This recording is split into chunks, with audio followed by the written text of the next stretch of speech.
गई है, ये हमारे जमीर और आत्मसम्मान की लड़ाई बन गई है। हुए डीबी पीएचडी में सेलेक्ट हुए, चाहे वो 100 है, चाहे 500 है, चाहे 10,000 है। एक तरफ वो जिसने 4 से 5 साल गरीब माँ बाप के वो बच्चे जिन्होंने कुछ न कुछ संपत्ति बेच के किसी न किसी तरीके से कर्ज लेकर अपने बच्चों को पढ़ाया, अच्छी शिक्षा दी, एक तरफ वो है।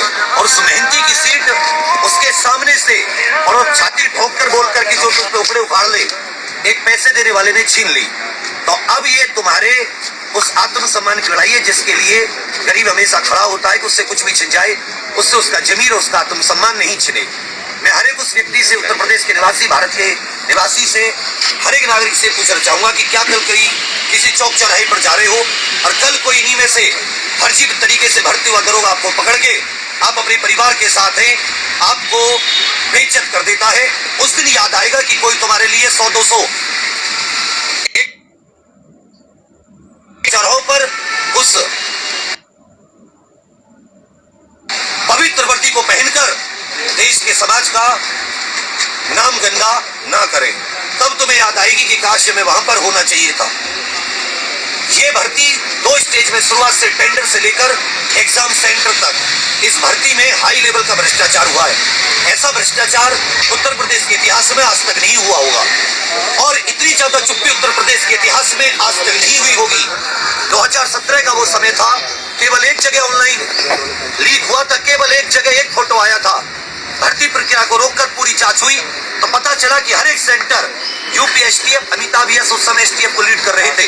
अभी किसी गूगल पे डाल के आपको 10 अखबारों की कटिंग मिल जाएगी कि किस तरीके से संगठित रूप से इसे संगठित गिरोह, हर एक, अगर आप कोई पुलिस वाले होंगे तो उनसे पूछिएगा कि जो संगठित गिरोह होते हैं उनकी हिस्ट्री शीट बनती है पूरी।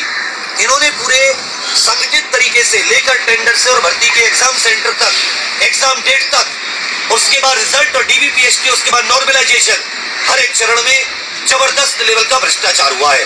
हम तुम्हारी सीट खाने नहीं बैठे, हम तुम्हें तुम्हारी ईमानदारी की, मेहनत की सीट दिलाने बैठे हैं। हम लोगों को बैठना पड़ रहा है जिसके ऊपर, जिसका कोई कहीं तक मतलब नहीं बनता। किसके लिए? कि तुम्हें मेहनत करना सिखाया था, उसके लिए। तुम लोग आस पड़ोस के भी हजारों लोग होंगे जो इससे पीड़ित होंगे, लेकिन तुम में से कोई अपने हक की आवाज उठा रहा। हमें खुशी रहेगी, हमें गर्व रहेगा कि हमने जो पढ़ा किताबों में बचपन से, उन संवैधानिक अधिकारों की जाकर हमने मांग की। हमें गर्व रहेगा कि हमने जो भगत सिंह, सुखदेव, आजाद जी, इनकी कहानियों को पढ़ के सीखा, बाबा साहब के संघर्ष को देखकर जो हमने सीखा, महात्मा गांधी जी के संघर्ष को देखकर जो सीखा, उससे अपने जीवन में जिया। मरेंगे तो आत्मा आराम से आंखें मिलाकर बात कर पाएगी, ना कि उन भेड़ियों की तरह जो चोरी से करके उस पवित्र वर्दी को धारण करना चाहते हैं। एक बार फिर से याद दिला दें, एक भी भर्ती नहीं होगा जिसने भी चोरी की है, यही मर जाएंगे। लेकिन याद रखिएगा, तुम में से एक को भर्ती तो चाहे तुम जेल तो जाओगे अलग से। अगर तुमने किसी प्रकार से फिजिकल कुछ भी करने की कोशिश की, तुम में दम है, तुम भी जाओ, कहो जाके खुलेआम कि हमने चोरी की, हमें जाने दो, हमें भर्ती हो जाने दो। और ये दम नहीं है कहने का, तो हक नहीं है तुम्हारा चोरी से सीट लेने का। अब ये बच्चे यहाँ पे, वो ऐसी संख्या कम नहीं है, इतनी 48 डिग्री 47 डिग्री अगर टेम्परेचर में यहाँ पर अगर एक बच्चा भी बैठे ना, तो समझना वो किसी शेर का जना बच्चा है।